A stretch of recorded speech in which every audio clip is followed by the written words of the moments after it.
नमस्कार दोस्तों, स्वागत है आप सबका अपना YouTube channel edu government exam पर। आज हम लोग 71 पीपीएससी पीटी के लिए क्राउन पब्लिकेशन का सेट करेंगे, जिसमें क्वेश्चन का लेवल जो है बहुत ही बढ़िया दिया हुआ है।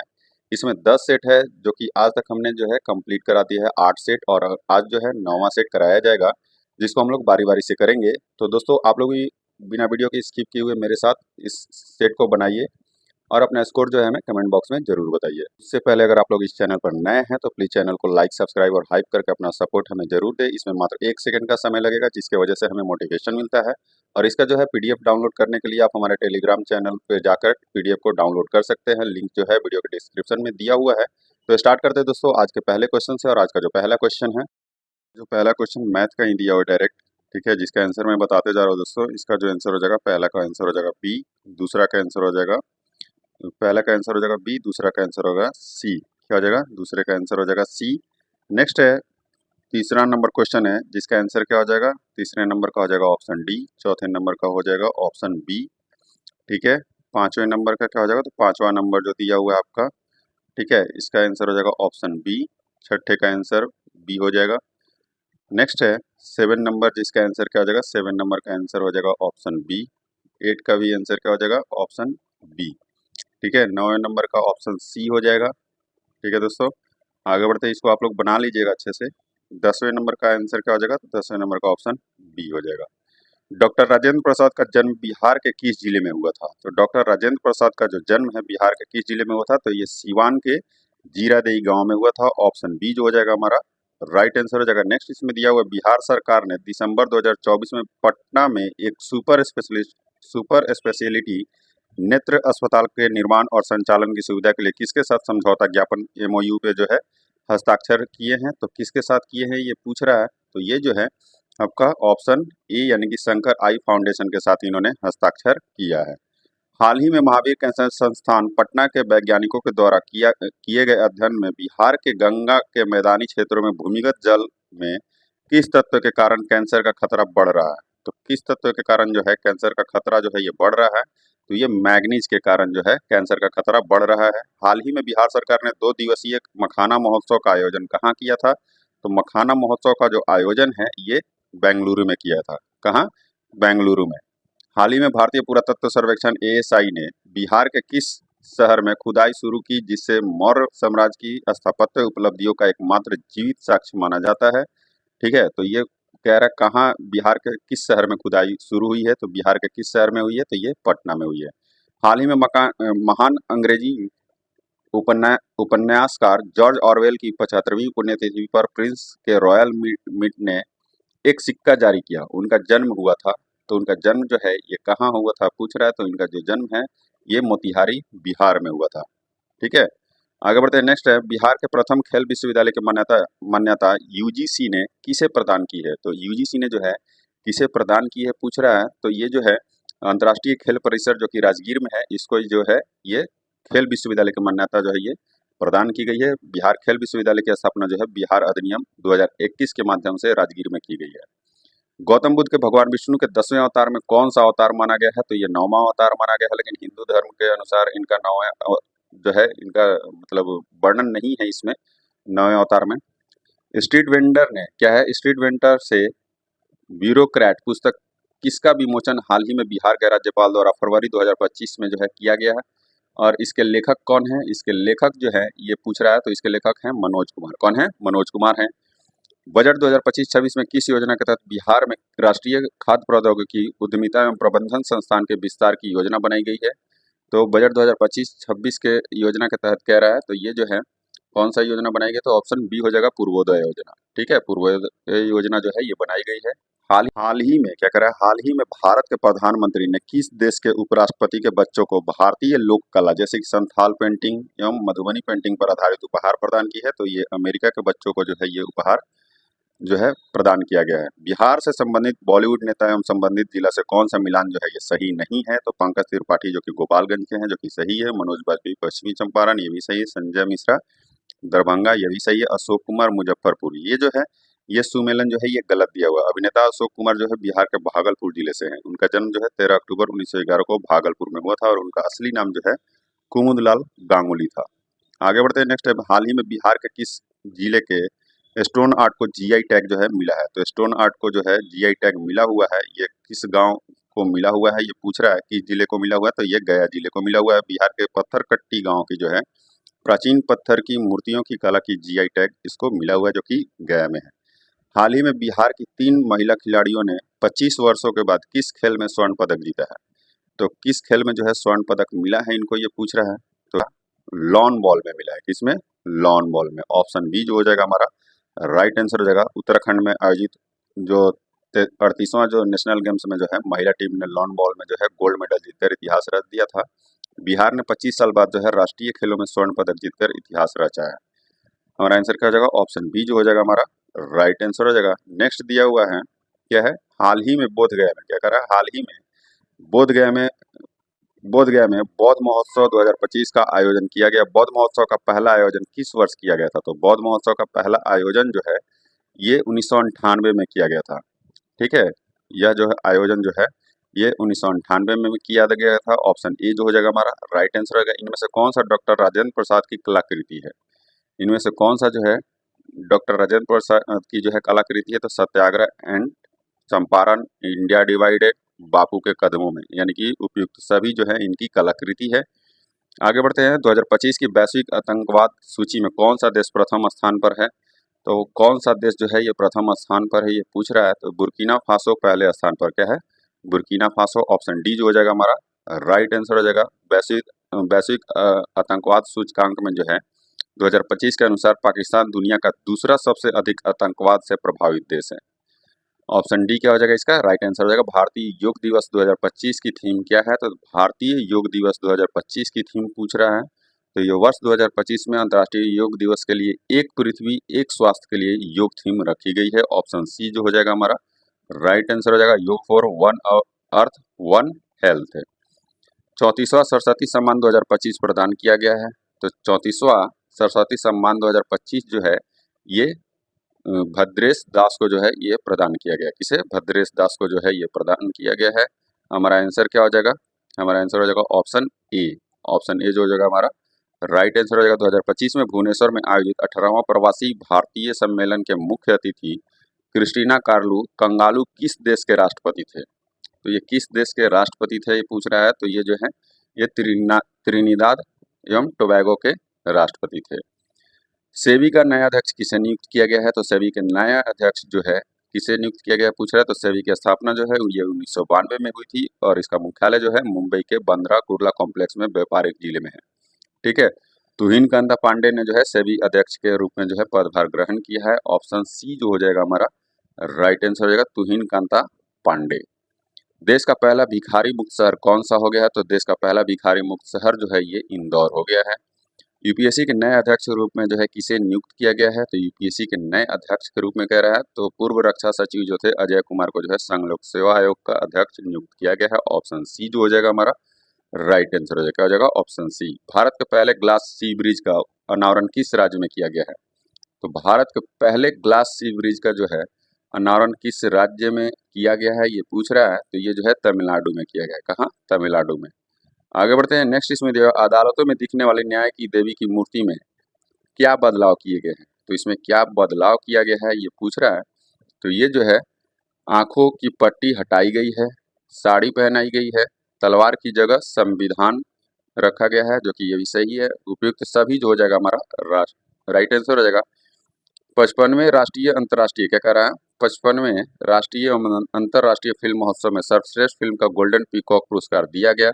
तो किस फिल्म को दिया गया है ये पूछ रहा है। भारतीय अंतर्राष्ट्रीय फिल्म महोत्सव का जो 55वां संस्करण है 28 नवंबर 2024 को गोवा में संपन्न हुआ, जिसमें लिथुआनियाई फिल्म जो था लिथुआनिया का ये फिल्म था टॉक्सिक।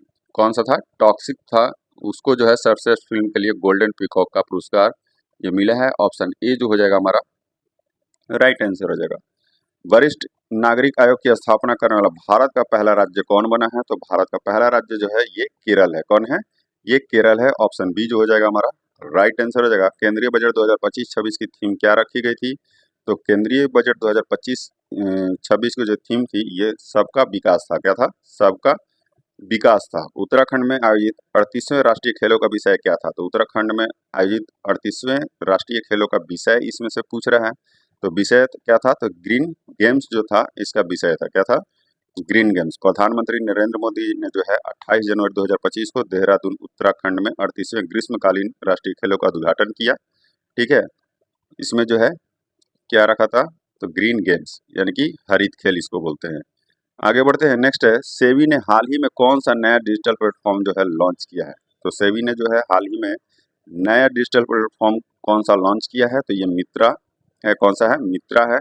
ये जो है आपका भारतीय प्रतिभूतियों विनिमय विनिमय बोर्ड यानी कि सेबी ने हाल ही में लॉन्च किया है मित्रा नामक एक नया डिजिटल प्लेटफॉर्म, जो कि यह प्लेटफॉर्म निवेशकों को निष्क्रिय या बिना दावे वाले म्यूचुअल फंड फोलियो का जो है पता लगाने में मदद करेगा। इसका पूरा नाम क्या है? Mutual fund investment tracing and retrieval assistant. Option A जो हो जाएगा हमारा राइट आंसर हो जाएगा। नेक्स्ट है, तटस्थ संतुलन के बारे में निम्नलिखित कथनों पर विचार कीजिए। इनमें से कौन सा कथन जो है ये गलत है, ये बताना है। ठीक है, तो इसमें पहला कथन जो दिया हुआ है, जब कोई वस्तु संतुलन से विस्थापित हो जाती है और वापस लौटने या दूर जाने की कोई प्रवृत्ति नहीं दर्शाती है, जो कि ये बिल्कुल सही दी है। तो तटस्थ संतुलन में गुरुत्वाकर्षण के केंद्र हमेशा एक ही ऊंचाई पर होता है, जो कि ये भी क्या है दोस्तों? ये भी सही दिया हुआ है। हमारा आंसर होगा उपयुक्त में से कोई नहीं, क्योंकि सारे जो हैं ये सही दिए हुए हैं। कक्षीय कोणीय वेग के संबंध में निम्नलिखित कथनों में से कौन सा सही है? ठीक है, तो इसमें कौन सा सही है ये पूछ रहा है। ठीक है, तो कोणीय वेग किसी वस्तु के कोणीय विस्थापन के परिवर्तन की दर को कहते हैं, जिसे तौर पर जो है ओमेगा से, किससे? ओमेगा से क्या करते हैं? इसको सूचित करते हैं। ठीक है, हमारा आंसर क्या हो जाएगा? ऑप्शन सी जो हो जाएगा हमारा राइट आंसर हो जाएगा। वह गति जिस पर प्रारंभिक बिंदु के सापेक्ष समय के साथ इसका कोण बदलता है। आगे बढ़ते हैं। विद्युत मोटर का प्राथमिक कार्य क्या है? तो विद्युत मोटर का प्राथमिक कार्य पूछ रहा है। तो विद्युत मोटर जो है एक ऐसी मशीन है जो विद्युत ऊर्जा को यांत्रिक ऊर्जा में बदल देती है। क्या? विद्युत ऊर्जा को यांत्रिक ऊर्जा में बदल देती है। नेक्स्ट है, आप्लव केंद्रीय ऊंचाई के क्या है? आप्लव केंद्रीय ऊंचाई के बारे में निम्नलिखित कथनों में से कथनों पर विचार करना है। इसमें से कौन सा कथन जो है सही है ये बताना है। तो पहला जो कथन दिया हुआ है क्या है? यह इसका मापन करता है और तैरती हुई वस्तु बिना गति के कितनी स्थिर है, जो कि ये सही दिया हुआ है। नेक्स्ट है, इसकी गणना जहाज के गुरुत्वाकर्षण केंद्र और उसके आप्लव केंद्र के बीच की दूरी को मापकर की जाती है, जो कि ये भी बिल्कुल सही दिया हुआ है। हमारा आंसर क्या हो जाएगा?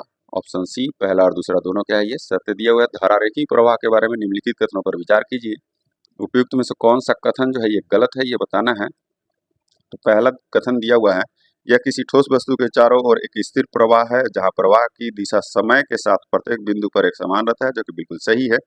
यह वह प्रवाह है जहां प्रत्येक तरल कण एक शांत पथ का अनुसरण करता है और अन्य कणों के पथ को पार नहीं करता। ये भी क्या है? सही दिया हुआ है। हमारा आंसर क्या होगा? उपयुक्त में से कोई नहीं, क्योंकि दोनों क्या है? ये सत्य दिए हुए हैं। स्टीफन के नियम के अनुसार किसी कृष्णिका द्वारा उत्सर्जित ऊर्जा निम्न के समानुपाती होती है। तो ये किसके समानुपाती होती है? तो ये उसके तापमान के चतुर्थ घात के समानुपाती होती है। ऑप्शन सी जो हो जाएगा हमारा राइट आंसर हो जाएगा। स्टीफन का नियम क्या कहता है, जिसे स्टीफन बोल्ट्जमैन नियम भी कहा जाता है?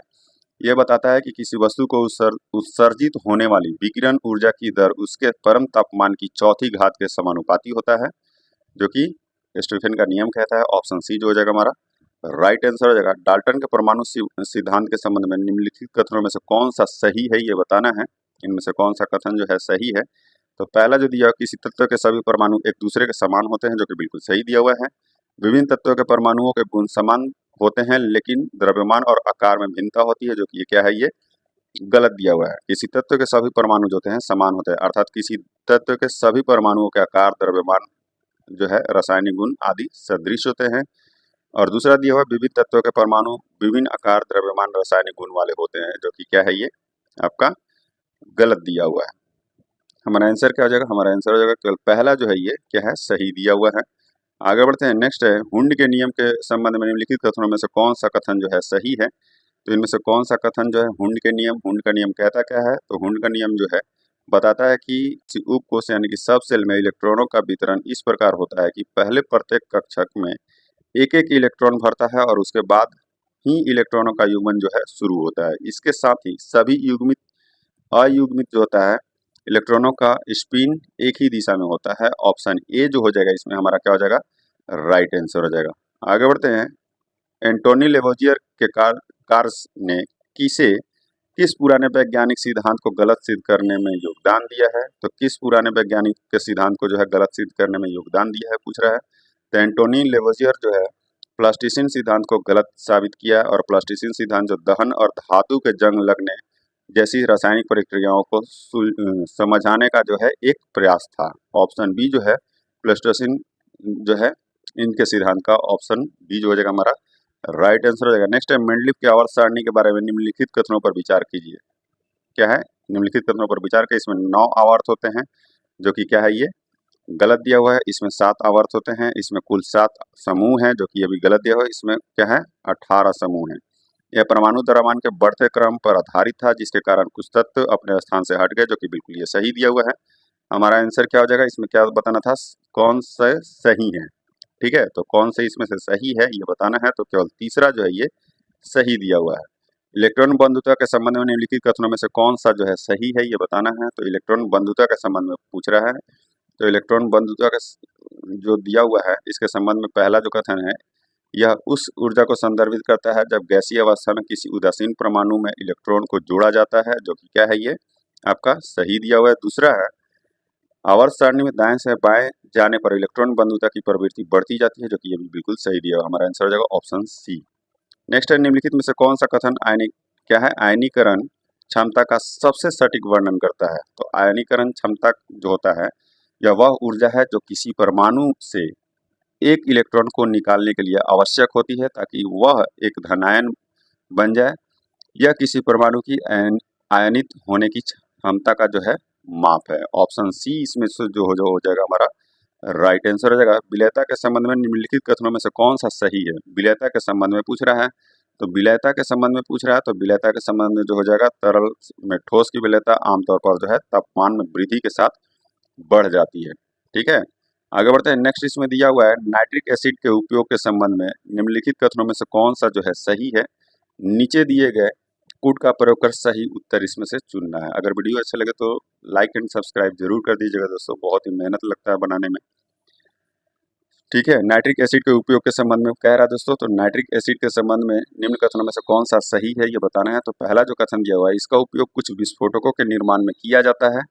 क्या है, इसका उपयोग जो है कुछ विस्फोटकों के रूप में जो है किया जाता है, जो कि बिल्कुल सही है। इसका उपयोग रंगों और दवाओं के निर्माण में किया जाता है, ये भी सही है। इसका उपयोग रंगाई और वस्त्र उद्योग में किया जाता है, ये भी बिल्कुल सही है। हमारा आंसर क्या हो जाएगा? ऑप्शन डी, पहला और दूसरा, तीसरा जो है ये सही दिया हुआ है। बफर विलेन के संबंध में निम्नलिखित कथनों में से कौन सा सही है? बफर विलेन होता क्या है? तो यह विलेन जो होता है जिसका पीएच अम्ल या क्षार के अल्प मात्रा मिलाने से बहुत अधिक नहीं बदलता, बफर विलेन कहलाता है। बफर को जो है आरक्षित अम्लता या क्षारीयता के घोल के रूप में भी परिभाषित किया जाता है, जो अम्ल या क्षार की थोड़ी मात्रा मिलाने पर परिवर्तन का प्रतिरोध करता है। ठीक है, ये बफर विलेन कहलाता है। ऑप्शन बी जो हो जाएगा इसका राइट आंसर हो जाएगा। नेक्स्ट है सूची 1 को सूची 2 से सुमेलित करना है।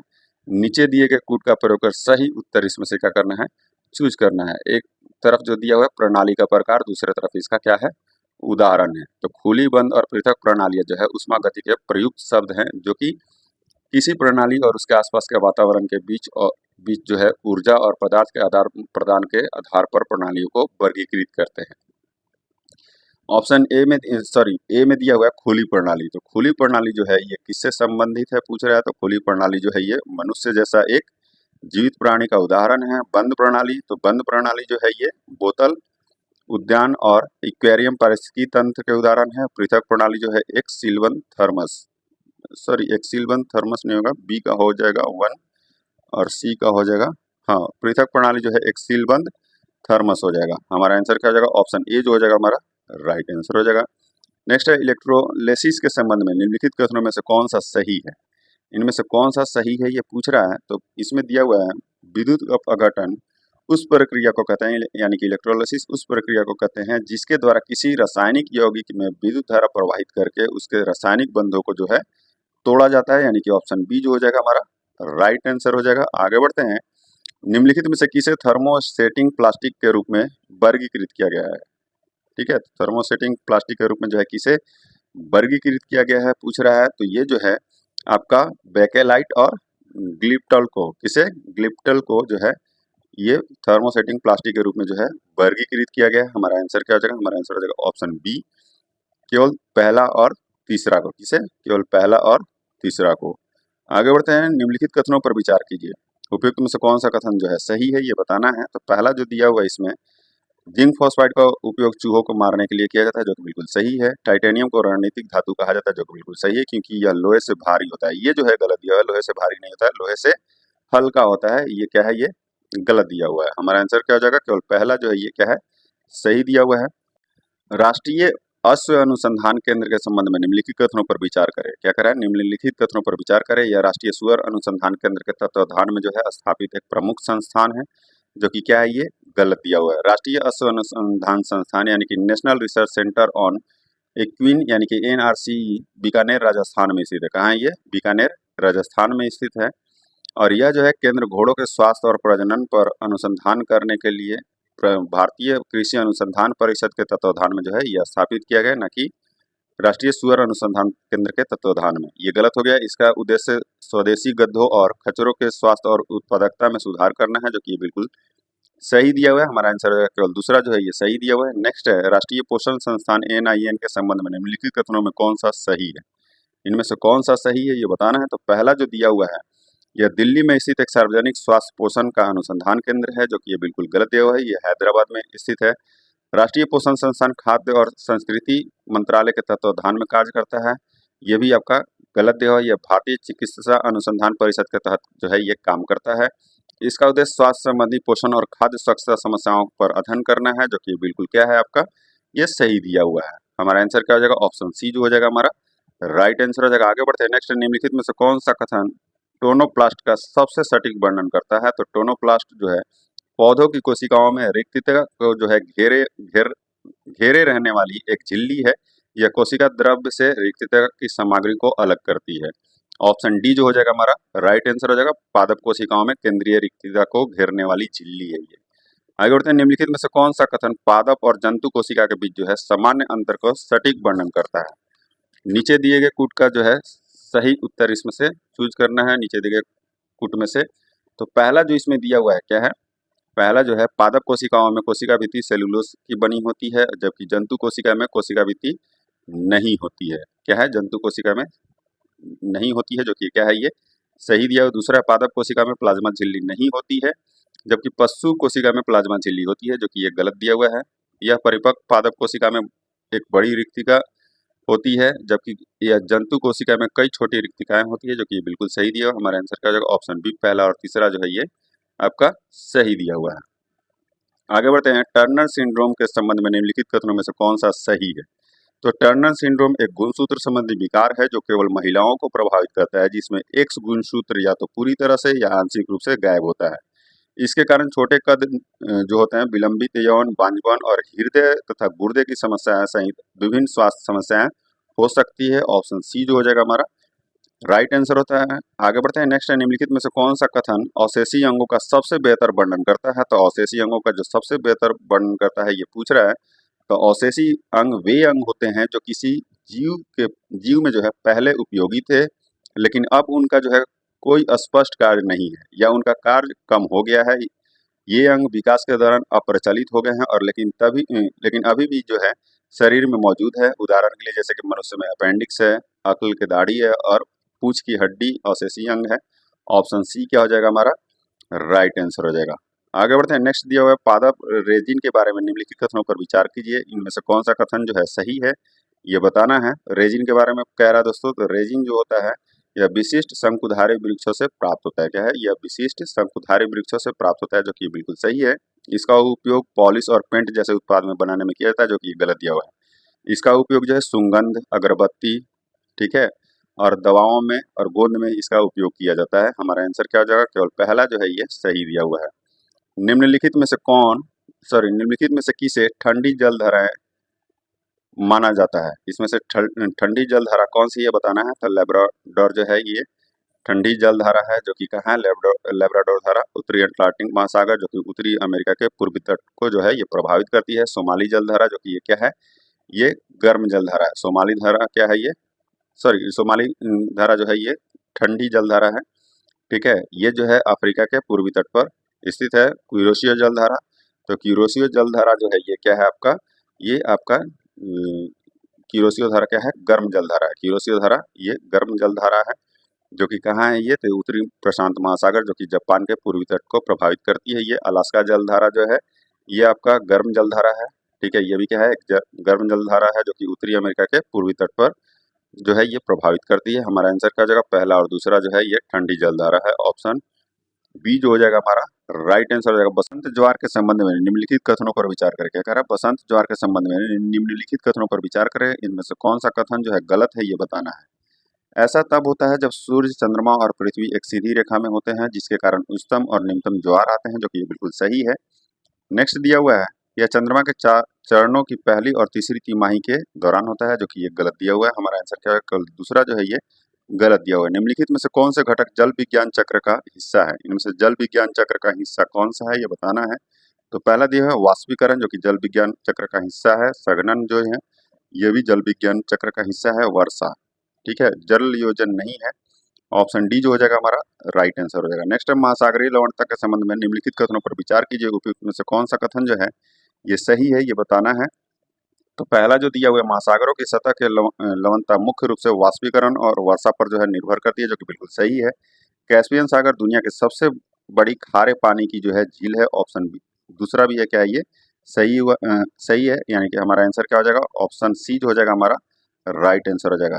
नेक्स्ट जो दिया हुआ है, निम्नलिखित में से कौन सा महाद्वीपीय ढाल का सबसे अच्छा वर्णन करता है। तो सबसे अच्छा वर्णन जो है, महाद्वीपीय ढाल होता क्या है, तो महाद्वीपीय शेल्फ और गहरे समुद्र तल के बीच का क्षेत्र होता है। यह एक तीव्र ढलान वाला क्षेत्र होता है, जो महाद्वीपीय शेल्फ के किनारे से शुरू होकर गहरे समुद्र में जाता है, यानी कि ऑप्शन ए जो हो जाएगा हमारा राइट आंसर हो जाएगा। नेक्स्ट है, प्रति चक्रवात के संबंध में निम्नलिखित कथनों पर विचार कीजिए। क्या कह रहा है, प्रति चक्रवात के संबंध में निम्नलिखित कथनों पर विचार कीजिए, उपयुक्त में से कौन सा कथन जो है सही है ये बताना है। तो पहला जो कथन दिया हुआ है, या केंद्र में दाब बहुत अधिक होता है, जो कि बिल्कुल सही है। उत्तरी गोलार्ध में प्रति चक्रवात में हवा दक्षिणावर्त दिशा में चलती है, जो कि ये बिल्कुल सही दिया हुआ है। हमारा आंसर हो जाएगा पहला और दूसरा दोनों क्या है, सही है। बिहार लोक सेवा सेवाओं का अधिकार अधिनियम किस तिथि को जो है लागू हुआ था। तो बिहार लोक सेवा अधिकार अधिनियम जो है किस तिथि को जो है लागू हुआ था, ये 15 अगस्त 2011 को जो है लागू हुआ था। और बिहार लोक सेवा आयोग का अधिकार जो है अधिनियम 2011 में पारित हुआ था। ऑप्शन सी जो हो जाएगा हमारा राइट आंसर हो जाएगा। निम्नलिखित कथनों पर विचार कीजिए, उपयुक्त कथनों में से कौन सा जो कथन है ये गलत है, इसमें से गलत कथन बताना है। ठीक है, तो पहला जो दिया हुआ है, बिहार में 16 नगर निगम है, जो कि ये गलत दिया हुआ है। बिहार में जो है 19 नगर निगम है, जो कि 2017 के नगर पालिका आम चुनाव के बाद जो है नगर निगम की संख्या जो है 19 हो गई है। नेक्स्ट है, मुजफ्फरपुर नगर बिहार का पहला नगर निगम था, जो कि ये बिल्कुल सही गलत दिया हुआ है। ये जो है पटना जो है बिहार का पहला नगर निगम था। ठीक है, हमारा आंसर क्या हो जाएगा, ऑप्शन सी पहला और दूसरा दोनों क्या है ये गलत दिया हुआ है। मांझर कुंड बिहार के किस जिले में स्थित है। तो मांझर कुंड जो है ये रोहतास जिले में स्थित है, सासाराम के पास। कोसी बेसिन बिहार के किन दो बेसिनों के बीच में स्थित है। तो कोसी बेसिन जो है ये किन दो बेसिनों के बीच में स्थित है ये पूछ रहा है। ठीक है, तो ये जो है आपका बिहार के कोसी बेसिन उत्तर में हिमालय, पूर्व में महानंदा बेसिन, पश्चिम में बूढ़ी गंडक बेसिन और दक्षिण में गंगा नदी से घिरा हुआ है। और ये जो है कोसी बेसिन महानंदा बेसिन और बूढ़ी गंडक बेसिन के बीच में स्थित है, जो कि कोसी बेसिन कमला बेसिन के पश्चिम में स्थित है। ऑप्शन ए जो हो जाएगा हमारा राइट आंसर हो जाएगा। ठीक है, पहला और दूसरा कमला और महानंदा के बीच। आगे बढ़ते हैं, बिहार के किस ब्लॉक में वर्तमान में सभी 8 ग्राम पंचायतों का नेतृत्व महिलाएं कर रही हैं। ठीक है, तो ये जो है सरमेरा जो हो जाएगा, सरमेरा प्रखंड के जो है यानी कि वर्तमान में सभी 8 ग्राम पंचायतों में महिलाएं जो है ये नेतृत्व कर रही हैं।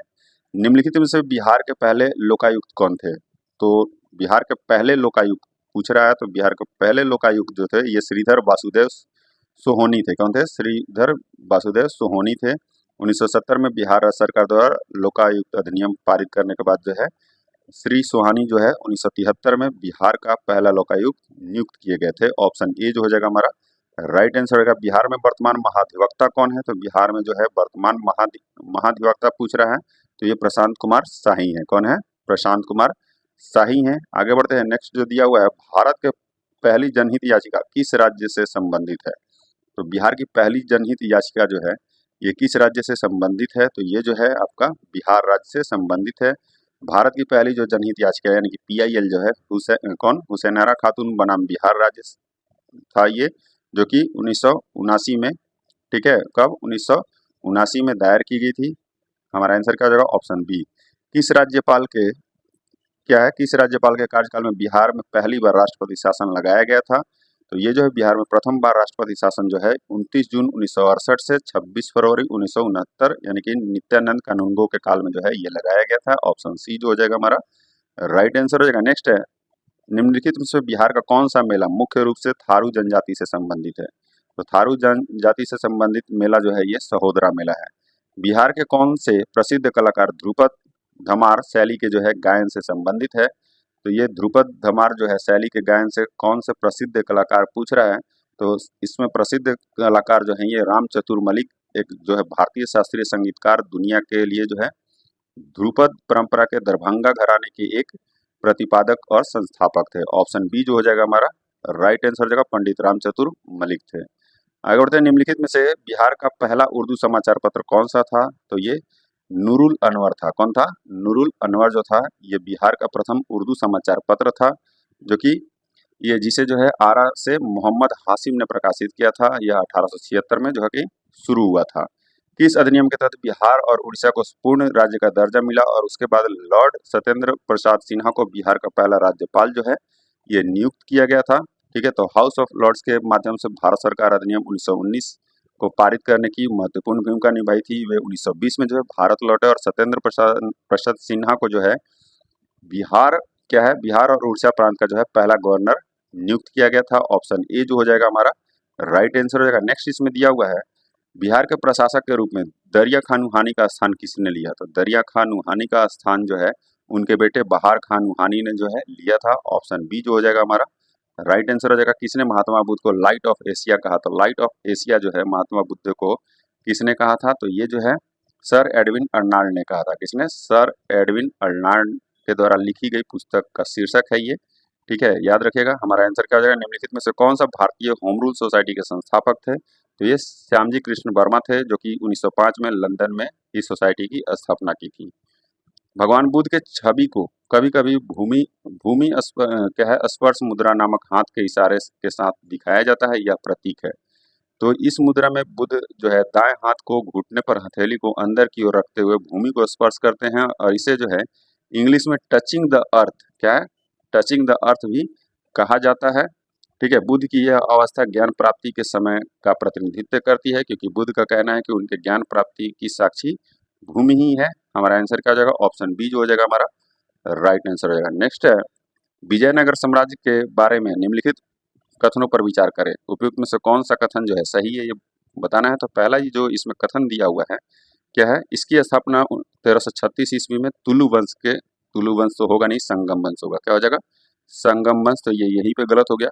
आगे बढ़ते, बीजापुर सल्तनत के साथ लड़ाई में लगातार हार के बाद साम्राज्य का पतन हो गया, जो कि ये बिल्कुल कह दिया हुआ है, सही दिया हुआ है। हमारा आंसर होगा केवल दूसरा जो है ये सही दिया हुआ है।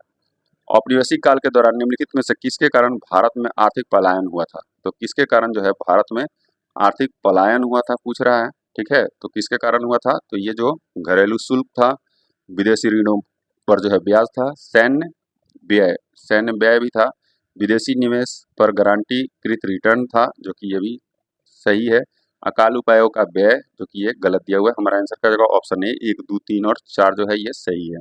निम्नलिखित जोड़ पर विचार करें। एक तरफ लेखक है, दूसरे तरफ पुस्तकें हैं। ठीक है, कौन सा जो है सही ढंग से मेल खाते हैं ये पूछ रहा है। तो जी सुब्रमण्यम अय्यर, जो कि भारत में ब्रिटिश शासन के कुछ आर्थिक पहलू, इनकी पुस्तकें हैं, जो कि क्या है ये आपका पहला जो दिया हुआ है श्री सुब्रमण्यम अय्यर जो है ये क्या है, जो कि सही सुमेलित है भारत में ब्रिटिश शासन के कुछ आर्थिक पहलू, जो कि सही सुमेलित है। दादा भाई नौरोजी, भारत में गरीबी और गैर ब्रिटिश शासन, ये भी सही दिया हुआ है। आरसी दत्त, भारत का आर्थिक इतिहास, ये भी सही दिया हुआ है। यानी कि हमारा आंसर क्या हो जाएगा, तीनों जो है ये सही ढंग से मेल खाते हैं। निम्नलिखित में से कौन सा भारत के ब्रिटिश आर्थिक नीतियों का प्रभाव नहीं था। तो ब्रिटिश आर्थिक नीतियों का प्रभाव इनमें से कौन सा नहीं था ये पूछ रहा है। तो ये जो था आपका अंग्रेजों द्वारा लाए गए आर्थिक परिवर्तनों में भारत के लिए अनुकूल व्यापार संतुलन को जन्म दिया, ये जो था ब्रिटिश आर्थिक नीतियों के प्रभाव नहीं था। आगे बढ़ते हैं, निम्नलिखित वस्तुओं पर विचार करें। 18वीं शताब्दी के में जो है भारत से उपयुक्त में से कितने मुख्य निर्यात थे, इनमें से कितने मुख्य निर्यात थे ये पूछ रहा है। ठीक है, तो इनमें से कितने मुख्य निर्यात थे? तो 18वीं शताब्दी में भारत से निर्यात होने वाले प्रमुख वस्तुएं थी सूती वस्त्र, कच्चा रेशम, रेशमी कपड़े, हार्डवेयर, नील, सोरा, अफीम, चावल, गेहूं, चीनी, काली मिर्च और अन्य मसाले, कीमती पत्थर और दवाएं थी। ऑप्शन सी जो हो जाएगा हमारा राइट आंसर हो जाएगा, केवल 4। आगे बढ़ते हैं। नेक्स्ट इसमें दिया हुआ है, औपनिवेशिक भारत के दौरान कृषि के व्यवसायीकरण के संदर्भ में निम्नलिखित पर विचार करें। उपयुक्त में से कितने कथन जो है सही है? इनमें से कितने कथन जो है सही है ये पूछ रहा है। तो पहला कथन दिया हुआ है, संचित कृषि पूंजी को विशाल औद्योगिक पूंजी में बदल दिया गया, जो कि ये बिल्कुल क्या है, ये गलत दिया हुआ है। ठीक है, दूसरा दिया हुआ है, कृषि के व्यवसायीकरण में ग्रामीण इलाकों में उप सामंतवाद के स्तर को बढ़ा दिया गया, जो कि ये बिल्कुल सही दिया हुआ है। कृषि निर्यात से होने वाली अधिकांश मुनाफे को किसान कल्याण में निवेश किया गया, जो कि ये बिल्कुल गलत है। हमारा आंसर क्या हो जाएगा? उपयुक्त कथनों में से कितने जो है सही है ये पूछ रहा है। तो कथन एक जो है, केवल एक जो है ये सही दिया हुआ है। षड्यंत्र केस एवं व्यक्तित्व दिया हुआ है। तो मेरठ षड्यंत्र से जो है कौन से व्यक्तित्व जो है ये संबंधित है ये पूछ रहा है। तो मेरठ षड्यंत्र केस जो कि 1929 से 1933 के बीच जो है ब्रिटिश शासन में हुआ था, और जो कि ये एम.एस. डांगे जो है इसे संबंधित है, ना कि एम.एन. रॉय। ठीक है। काकोरी षड्यंत्र रोशन सिंह, जो कि ये सही सुमिलित है, यानी कि इसके संबंधित व्यक्तित्व हैं ये। कानपुर बोल्शेविक फिलिप स्प्रेड जो है ये गलत है। कानपुर बोल्शेविक जो था ये मामला 1924 में जो है ब्रिटिश भारत में शुरू किया गया था, जो कि एम.एन. रॉय इसके सही व्यक्तित्व होंगे, जो कि ये क्या है, ये गलत दिया हुआ है। हमारा आंसर क्या हो जाएगा?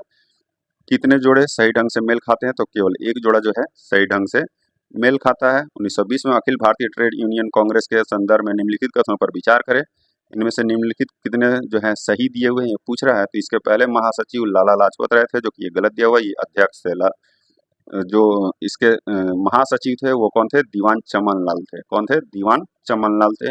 यह अहिंसा और वर्ग सहयोग की गांधीवाद विचारधारा से प्रभावित था, जो कि क्या है, ये आपका सही दिया हुआ है।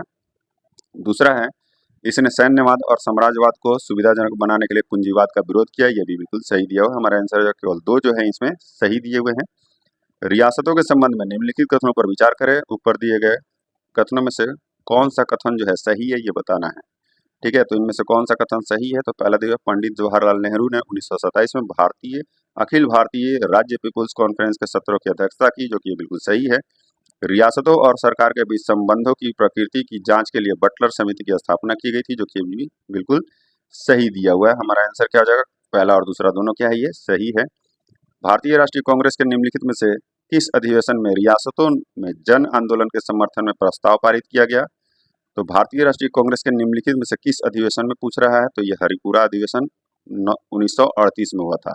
1938 का हरिपुरा अधिवेशन जो था भारतीय राष्ट्रीय कांग्रेस का 51वां अधिवेशन था, जिसकी अध्यक्षता जो है सुभाष चंद्र बोस ने की थी। और यह अधिवेशन जो है 19 से 22 फरवरी 1938 को गुजरात के हरिपुरा में आयोजित किया गया था। और इस अधिवेशन में कांग्रेस ने पूर्ण स्वराज की प्राप्ति के प्रति जो है अपनी प्रतिबद्धता को जो है मजबूत किया, और राष्ट्रीय योजना समिति की स्थापना की गई। इसका उद्देश्य भारत के आर्थिक विकास के लिए एक योजना तैयार करना था। हरिपुरा गुजरात राज्य के सूरत जिले में स्थित एक गांव है। ऑप्शन सी जो हो जाएगा हमारा राइट आंसर हो जाएगा। आगे बढ़ते हैं। नेक्स्ट यहाँ पे दिया हुआ है, स्वतंत्रता संग्राम के दौरान भारत में अखिल भारतीय राज्य जन सम्मेलन के संबंध में निम्नलिखित कथनों पर विचार करें। ऊपर दिए गए कथनों में से कौन सा जो है सही है ये बताना है। तो पहला जो दिया हुआ है वो क्या है? पहला क्या है? यह रियासतों में प्रजामंडलों का संघ था, जो कि बिल्कुल सही है। उन्होंने भारत में एक उत्तरदायी सरकार शुरू करने की मांग की, जो कि बिल्कुल सही है। पहले सत्र की अध्यक्षता पंडित जवाहरलाल नेहरू ने की थी, जो कि बिल्कुल सही दिया हुआ। हमारा आंसर क्या हो जाएगा? ऑप्शन डी, पहला, दूसरा, तीसरा क्या है, ये सही दिए हुए हैं। भारतीय इतिहास में देखे गए धन की निकासी के सिद्धांत के बारे में निम्नलिखित कथनों पर विचार करें। ऊपर दिए गए कथनों में से कौन सा जो है सही है ये बताना है। तो पहला जो कथन दिया हुआ है वो क्या है? इसने भारत में आय और रोजगार की स्थिति को अत्यधिक प्रभावित किया, जो कि ये बिल्कुल क्या है, ये आपका सही दिया हुआ है। दूसरा है, रोमेश चंद्र दत्त ने अपनी रचना भारत में गरीबी और गैर ब्रिटिश शासन के इस सिद्धांत पर जो है प्रकाश डाला है, जो कि ये बिल्कुल गलत दिया हुआ है।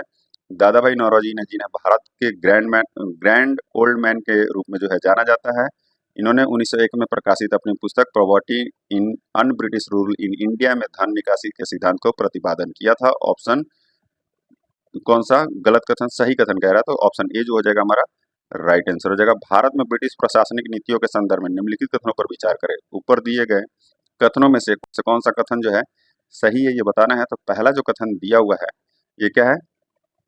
तो फूट डालो और राज्य करो की नीति ने लोगों को क्षेत्रों और धर्मों में विभाजित कर दिया। क्या किया?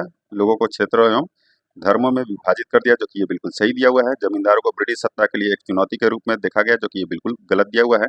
सेवाओं में भारतीय रोजगार को प्रोत्साहित किया गया, ये भी सही दिया हुआ है। ठीक है, हमारा जो आंसर हो जाएगा क्या हो जाएगा? ऑप्शन डी, पहला और तीसरा जो है ये सही दिया हुआ है। निम्नलिखित कथनों पर विचार करें। निम्नलिखित कथनों पर विचार करें। उपयुक्त कथनों से निम्नलिखित में से कौन सा सही है ये बताना है। तो पहला जो इसमें दिया हुआ है कथन पहला में, भारतीय कृषि का व्यवसायीकरण हुआ फिर भी ब्रिटिश शासन के तहत यह अविकसित रही, जो कि क्या है? ये सही दिया हुआ है। जो पहला जो कथन दिया हुआ है ये क्या है? आपका सही दिया हुआ है। दूसरा कथन कह रहा है, औपनिवेशिक राज्य द्वारा की गई अधिकांश आर्थिक पहलों का उपनिवेश पर अलग प्रभाव पड़ा, जिससे अक्सर विकास के बजाय पिछड़ापन हुआ, जो कि ये भी कह दिया हुआ है, सही दिया हुआ है। कथन पहला और दूसरा दोनों क्या है? सही है। और कथन दूसरा कथन पहला का सही स्पष्टीकरण है। आगे बढ़ते हैं। निम्नलिखित चरणों पर विचार करें। ब्रिटिश शासन के तहत भारत के आर्थिक उपनिवेशीकरण के चरणों के संबंध में निम्नलिखित में से कौन सा सही कालानुक्रमिक क्रम है? तो ये जो है मुक्त व्यापार का उपनिवेशीकरण, दूसरा है व्यापारी पूंजीवाद की अवधि, तीसरा है विदेशी निवेश का युग।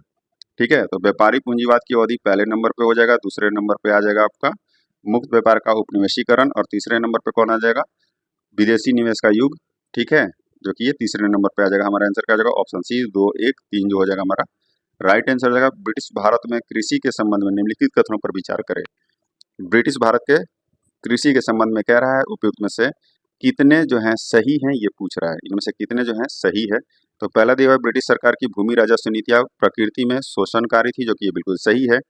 भारतीय कृषि अंतर्राष्ट्रीय मूल्य उतार चढ़ाव के संपर्क में थी, जो कि बिल्कुल सही दिया हुआ है। बागान और मुख्य फसलों के व्यवसायीकरण की प्रवृत्ति सबसे अधिक थी, ये गलत दिया हुआ है। हमारा आंसर क्या हो जाएगा?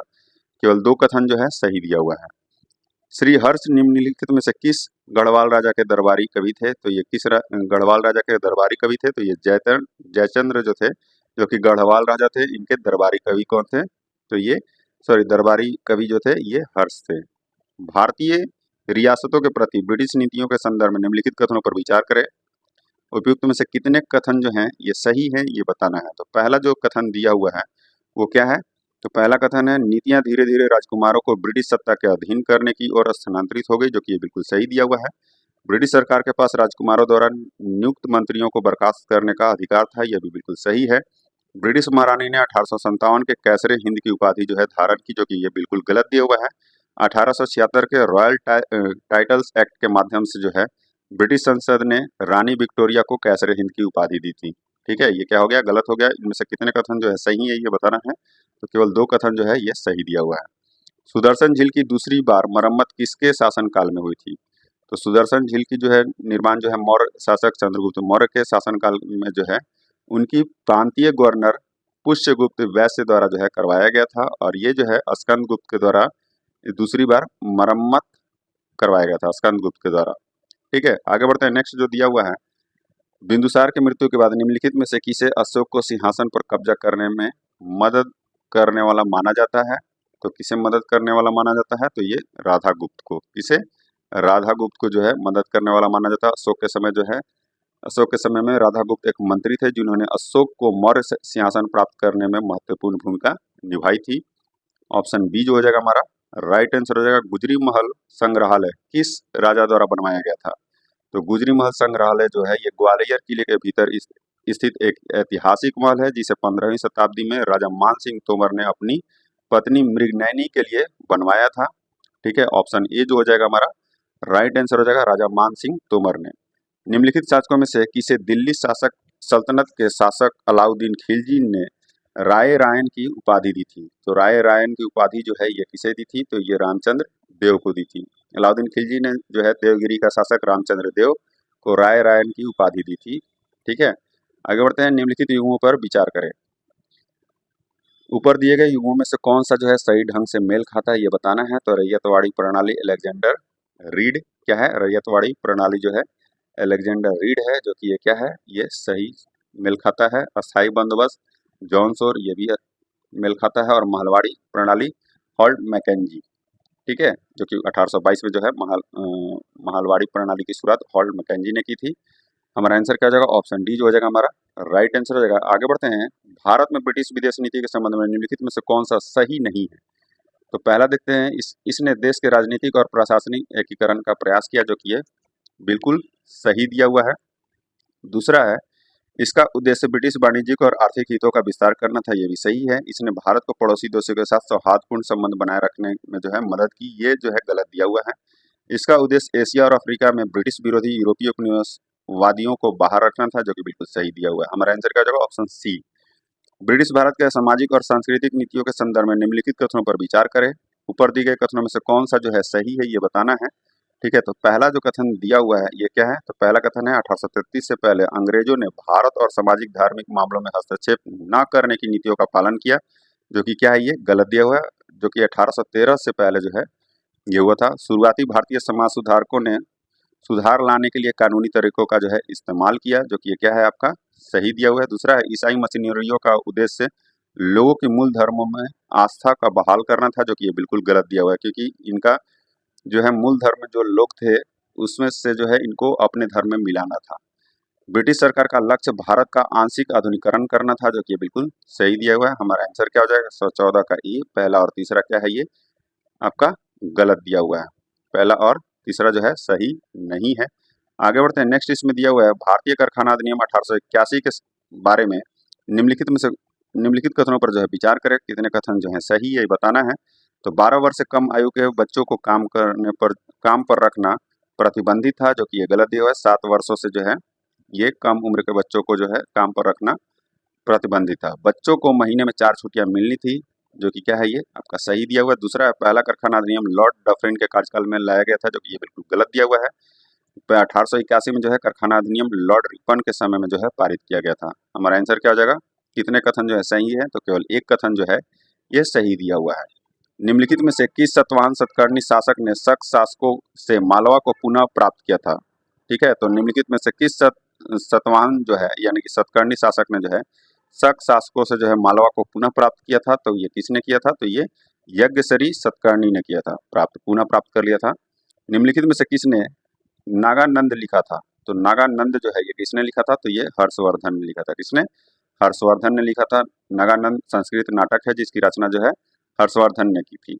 निम्नलिखित में से कौन, क्या करें, निम्नलिखित में से कौन संसद के सत्र को सबसे अच्छी तरह से समझता है? तो सबसे अच्छी तरह से इसमें से कौन समझता है, ये पूछ रहा है। तो संसद के सत्र को जो है यानी कि अनुच्छेद 85(1) में जो है राष्ट्रपति के जो है क्या है? राष्ट्रपति को संसद के प्रत्येक सदन का सत्र बुलाने का अधिकार होता है। सत्र शब्द से तात्पर्य होता है राष्ट्रपति द्वारा विधिवत बुलाई गई विधानमंडल में सदन की पहली बैठक से शुरू होने वाली अवधि से है। ऑप्शन ए जो इसमें दिया हुआ है यानी कि पहला जो है ये आपका सही है। दूसरा क्या है? संसद की पहली बैठक और उसके विघटन के बीच की अवधि, जो कि बिल्कुल सही है। संसद के सत्रावसान और उसके पुनः समावेशित होने के बीच की अवधि, ये गलत दिया हुआ है। हमारा आंसर हो जाएगा केवल पहला और दूसरा जो है ये सही दिया हुआ है। निम्नलिखित में से कौन इस तर्क को कमजोर करता है कि भारत के लिए संविधान बनाने वाली संविधान सभा एक संप्रभु निकाय थी? ये कौन जो है कमजोर करता है, ये पूछ रहा है। तो पहला जो इसमें दिया हुआ है, भारतीय क्या है? संविधान सभा ने उस समय के सभी प्रमुख संविधानों को संदर्भित किया, जो कि ये आपका क्या है? ये गलत यानी कि ये कमजोर नहीं करता है।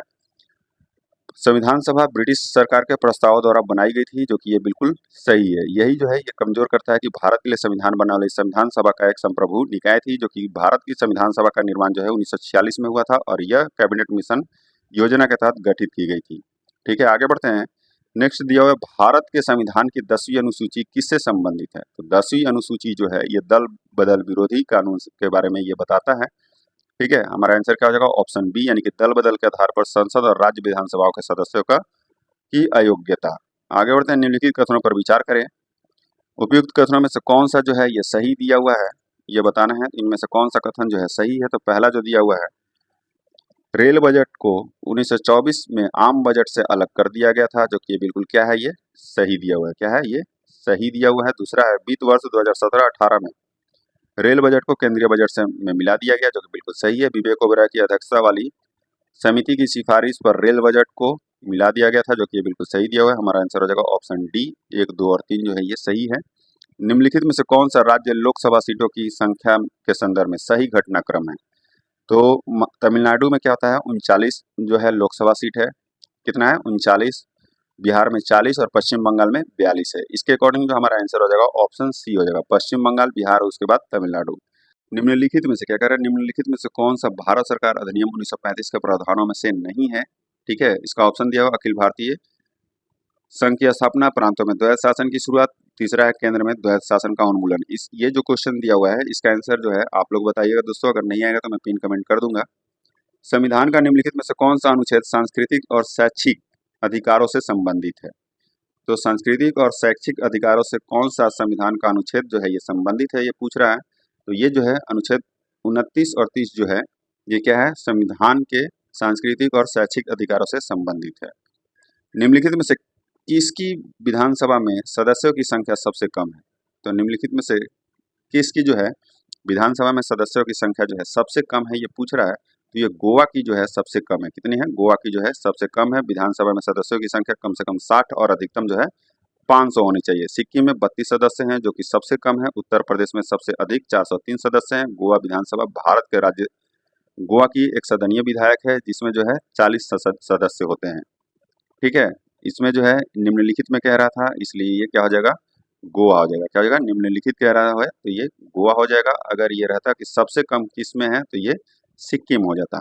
आगे बढ़ते हैं, नेक्स्ट इसमें दिया हुआ है भारतीय संविधान में 3 प्रकार की आपात स्थितियों का परिकल्पना की गई है। इस संदर्भ में निम्नलिखित में से कौन सा सही ढंग से मेल खाता है?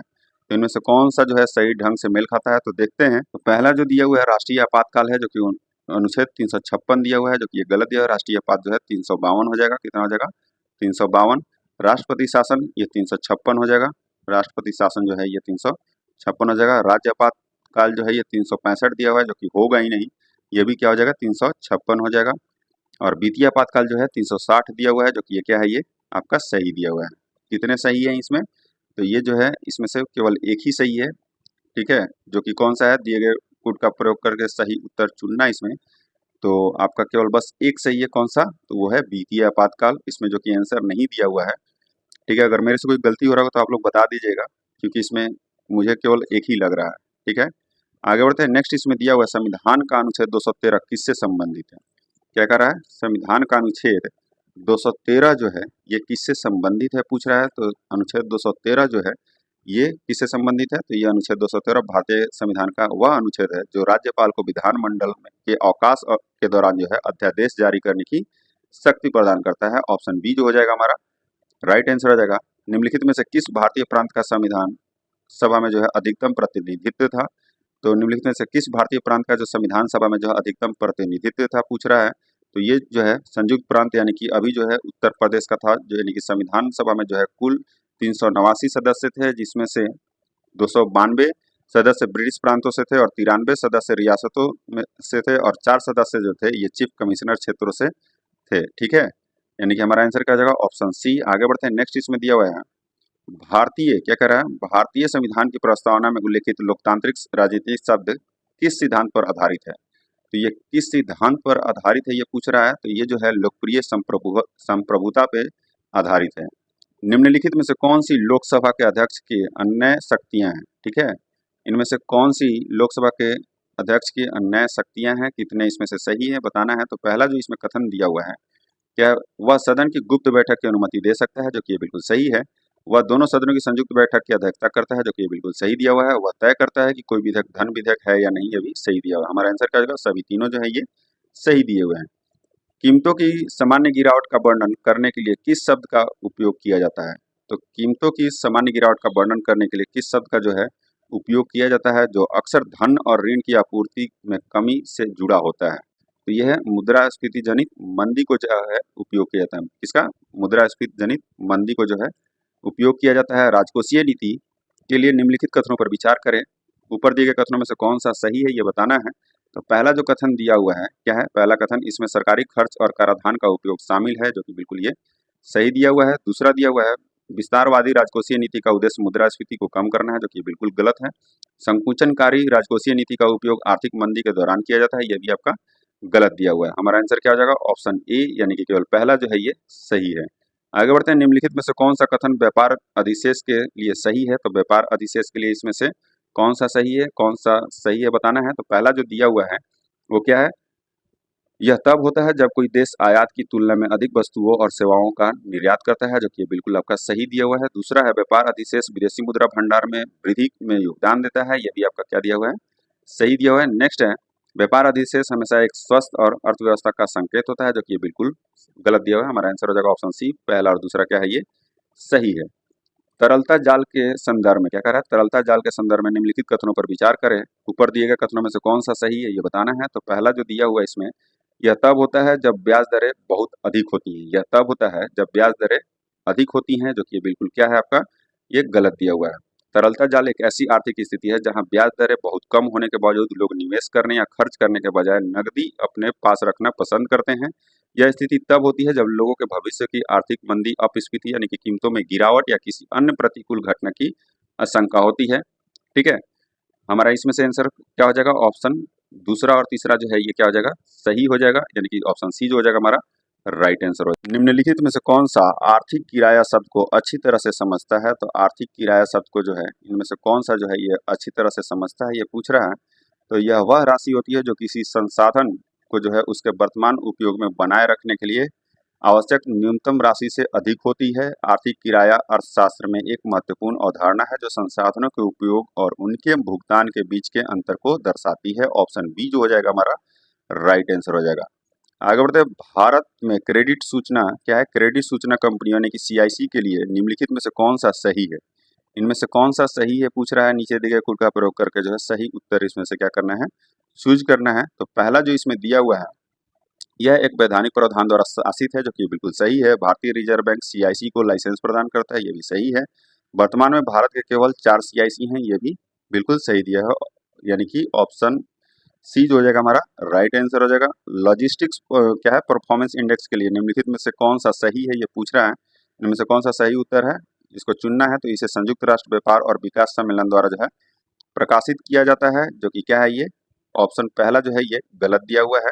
लॉजिस्टिक परफॉर्मेंस इंडेक्स विश्व बैंक द्वारा जो है प्रकाशित किया जाता है। पिछले 5 वर्षों में लॉजिस्टिक परफॉर्मेंस इंडेक्स में भारत की स्थिति में वृद्धि हुई है, जो कि क्या है, ये आपका सही दिया हुआ है। हमारा आंसर क्या हो जाएगा, ऑप्शन बी, केवल दूसरा जो है ये सही है। क्या है, दूसरा जो है ये सही दिया हुआ है। नेक्स्ट है, आगे बढ़ते हैं, मौर्य कला के संबंध में निम्न कथनों पर विचार करें, इनमें से कौन सा कथन जो है सत्य है ये बताना है। तो पहला कथन जो दिया हुआ, फाहियान ने मौर्यकालीन राजप्रसाद को जो है देव निर्मित महल बताया, जो कि क्या है, ये आपका सही दिया हुआ है। मौर्यकालीन स्तंभ चमकदार पॉलिश युक्त एवं ऊपर से नीचे की तरफ जो है पतला होते गए हैं, जो कि ये बिल्कुल गलत दिया हुआ है। यह ऊपर की ओर पतले होते जाते हैं और शीर्ष के ऊपर जो है अविकश होता है, और उस पर जो है जानवरों की आकृतियां जैसे बैल, शेर, हाथी आदि उकेरे जाते हैं। ठीक है, ऑप्शन ए जो हो जाएगा हमारा राइट आंसर हो जाएगा। नेक्स्ट इसमें दिया, पटना उच्च न्यायालय के विषय में निम्न कथनों पर विचार करें। इसकी स्थापना 2 फरवरी को 1916 को 2 फरवरी 1916 को किया गया, जो कि ये गलत दिया हुआ है, 3 फरवरी 1916 को किया गया था। नेक्स्ट दिया हुआ है, इसके प्रथम मुख्य न्यायाधीश न्यायमूर्ति सर एडवर्ड मेनार्ड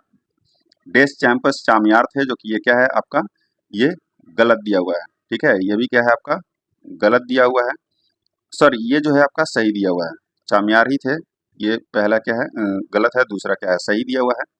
नेक्स्ट इसमें दिया हुआ है क्या, इनमें से कौन सा कथन गलत है ये बताना है केवल, ये जो दूसरा है ये सही दिया हुआ है। तीसरा जो पटना उच्च न्यायालय वर्ष 1948 तक बिहार एवं उड़ीसा दोनों प्रांतों के लिए जो है कार्य किया, जो कि ये बिल्कुल सही दिया हुआ है। हमारा आंसर क्या हो जाएगा, केवल पहला जो है ये क्या है, ये गलत दिया हुआ है। ऑप्शन सी जो हो जाएगा हमारा राइट आंसर होगा। निम्न कथनों पर विचार करें, उपयुक्त में से कौन सा जो है सही सुमिलित है ये बताना है। तो पहला दिया हुआ है पंचायतों का गठन, क्या है, पंचायतों का गठन अनुच्छेद 243 बी, जो कि क्या है, ये आपका सही दिया हुआ है। नेक्स्ट है पंचायतों की अवधि अनुच्छेद 243 जी, जो कि ये गलत दिया हुआ है। पंचायतों की अवधि जो है 243 जी क्या है, यह लेख राज्य सरकारों के लिए पंचायतों की शक्तियां, जिम्मेदारियां और अधिकार जो है प्रदान करना अनिवार्य बनाता है। पंचायतों के लिए निर्वाचन अनुच्छेद 243 के, जो कि ये क्या है आपका सही दिया हुआ है। पंचायतों की शक्तियां, प्राधिकार, उत्तरदायित्व अनुच्छेद 243 जी, जो अभी मैंने बताया 243 जी होगा ये। ठीक है, हमारा आंसर क्या हो जाएगा, ऑप्शन ए जो हो जाएगा हमारा राइट आंसर।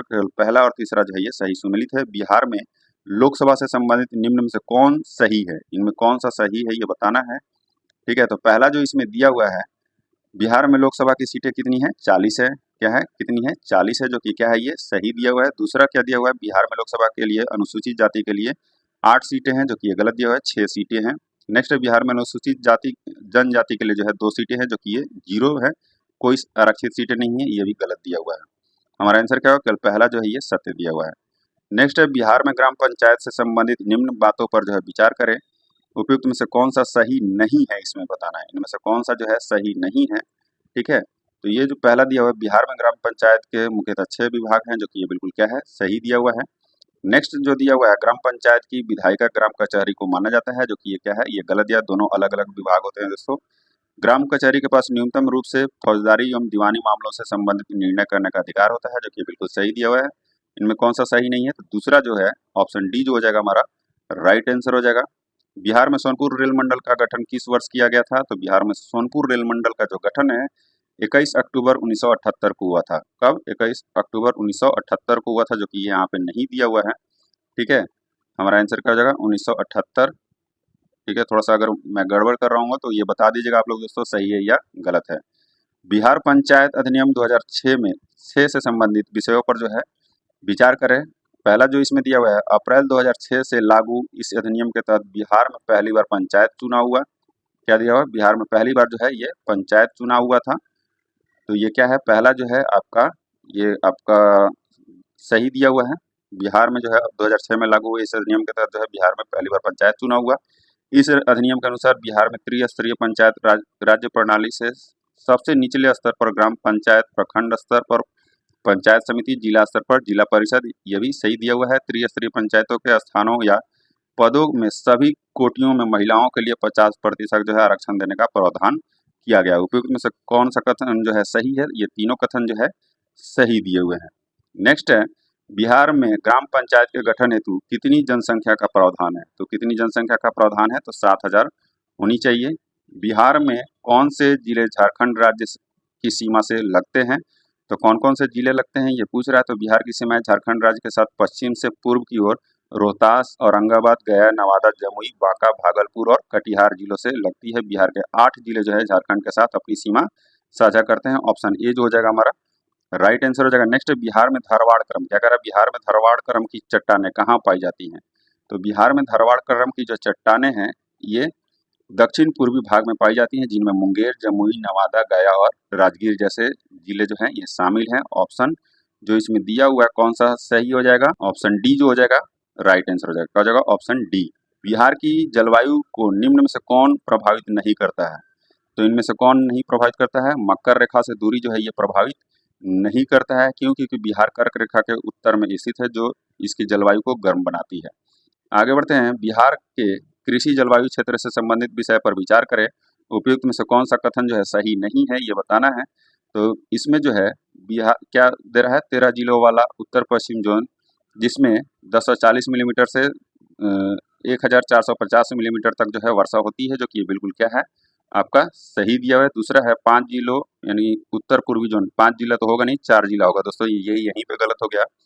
11 जिलों वाला दक्षिण जोन जो है, जिसमें 990 से 1240 मिलीमीटर तक जो है वर्षा होती है, जो कि बिल्कुल सॉरी ये जो है गलत दिया हुआ है। 990 से जो है ये कितना होता है? तो 1300 मिलीमीटर वर्षा होती है, न कि 1240। ये भी क्या है? गलत दिया हुआ है। तो हमारा आंसर इसमें कथन सही नहीं है। तो पहला और तीसरा जो है ये सही नहीं है। क्या है? पहला और सॉरी दूसरा और तीसरा जो है सही नहीं है, यानी कि ऑप्शन सी जो हो जाएगा हमारा राइट आंसर हो जाएगा। आज का लास्ट क्वेश्चन जो दिया हुआ है, निम्न कथनों पर विचार करें, ठीक है। इनमें से कौन सा कथन जो है सही है? तो बिहार में मानसून पूर्वी भाग में 8 जून तथा पश्चिम भाग में जो है 10 जून को प्रवेश करता है, जो कि गलत दिया हुआ है। ये 15 जून को प्रवेश करता है, ठीक है। बिहार में मानसून का आगमन सबसे पहले किशनगंज में होता है, जो कि सही है। हमारा आंसर क्या हो जाएगा? हमारा आंसर केवल दूसरा जो है ये सही है। आज का सेशन यहीं समाप्त होता है। अगर वीडियो अच्छी लगे तो लाइक एंड सब्सक्राइब जरूर कर दीजिएगा और अपने दोस्तों के साथ शेयर करना नहीं भूलिएगा। जय हिंद दोस्तों।